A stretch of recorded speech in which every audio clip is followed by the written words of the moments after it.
SURF is America's underground lab. We are the deepest underground lab in the United States and one of the deepest in the world. The elevator ride is 14 minutes long to get down and about 14 up. We're performing basic research in a number of different areas, physics, biology, geology, and engineering.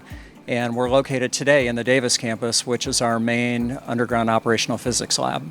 Yeah, just being underground is surreal. It's an experience that not a lot of people get to have every day. So being able to do science here, reducing the particle noise, how they use the environment to help elevate their experiments, it's one of a kind. For the physics experiments, going deep gets us away from the cosmic radiation that comes from space.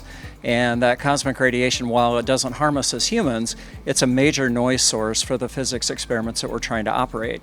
So by going here to the Davis campus, 4,850 feet underground, we lower that background radiation by about a factor of 10 million. So it gets it low enough that the science actually has a chance of being successful.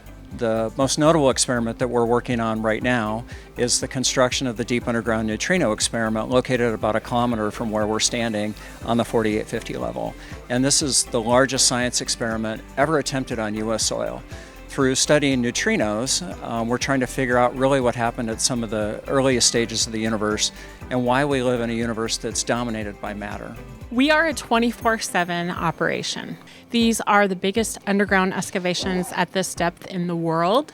And the people that work on this site for SURF actually supported that activity. And so all of the folks that are working in the hoists and shafts, clear down to contracts and procurement, the safety, the engineering, but the boots on the ground people at the Ross and the Yates shaft made that happen through logistics, through what we call slung loads, how we get large things underground, we take them apart and we sling them underneath the conveyance.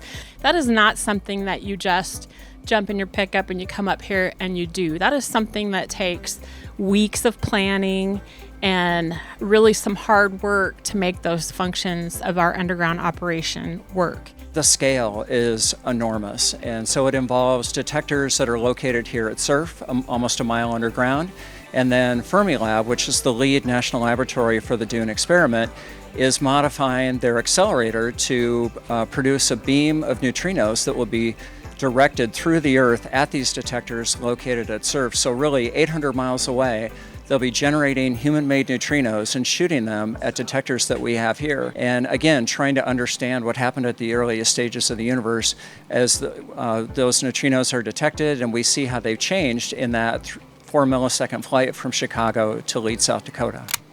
There's a lot of history here. We have, a lot of first time, second time, fifth generation people that are working here. Grandpa worked at Homestake, or my uncle worked at Homestake. My husband's grandfather worked at Homestake. And so from that aspect, the community aspect, I think that it's remarkable. The people that work here want to be here and have a lot of heart in this project. And so it's really good to come to work, and people are excited to come to work and excited about what we're doing here.